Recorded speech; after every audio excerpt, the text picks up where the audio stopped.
यंदाची भाजप जे एवढं मोठं बहुमत घेऊन राज्यात केंद्रात सत्तेत आहे, त्या राज्यात काय वाटतं, काय दिसतं तुम्हाला भाजप? पूर्वीच्या कालखंडामधले भाजपा एका विशिष्ट चौकटीमध्ये, संस्कारामध्ये, शिस्तीमध्ये, भ्रष्टाचार विहीन अशा स्वरूपाची भाजप मानली जात होती.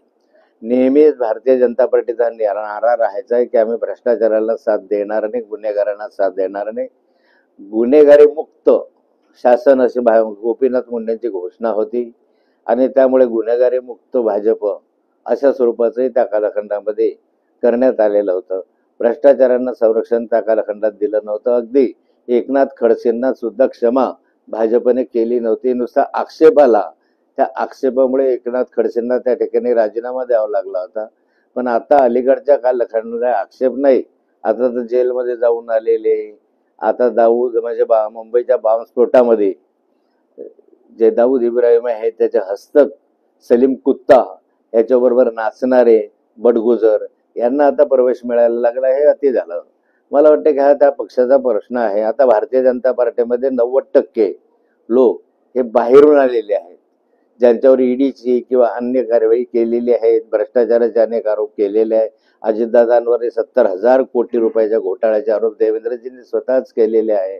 अशा अनेक आरोपी जे आहेत, ज्यांच्यावर आम्ही आरोप केले विरोधी पक्ष नेता असताना, त्याच आरोपींना आज भारतीय जनता पार्टीमध्ये सन्मानाचं स्थान आहे.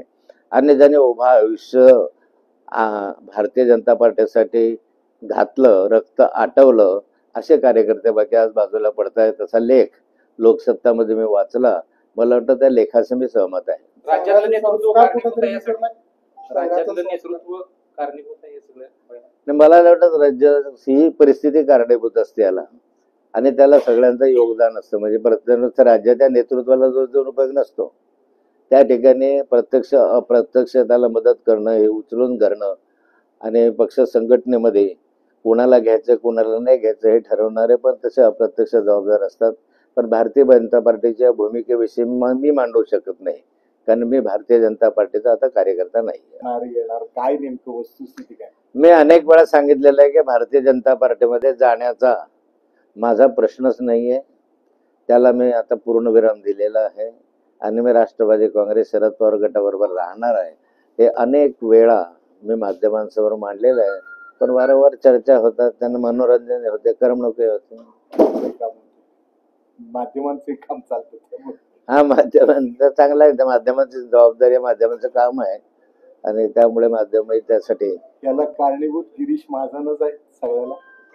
नाही, मला नाही वाटत गिरीश महाजन वगैरे. मग गिरीश महाजन हा तसं पाहिलं तर माझ्या दृष्टीनं माझा सामान्य कार्यकर्ता होता. कार्यकर्त्याच्या माध्यमातून आज मंत्री झालं. मी ज्या वेळेस मंत्रिमंडळामध्ये होतो त्यावेळेस गिरीश महाजनांना त्या ठिकाणी स्थान नव्हतं. मी गेल्यानंतरच गिरीश महाजनांना त्या ठिकाणी स्थान मिळालं आणि चांगली गोष्ट आमच्या जिल्ह्याला प्रतिनिधित्व मिळालं.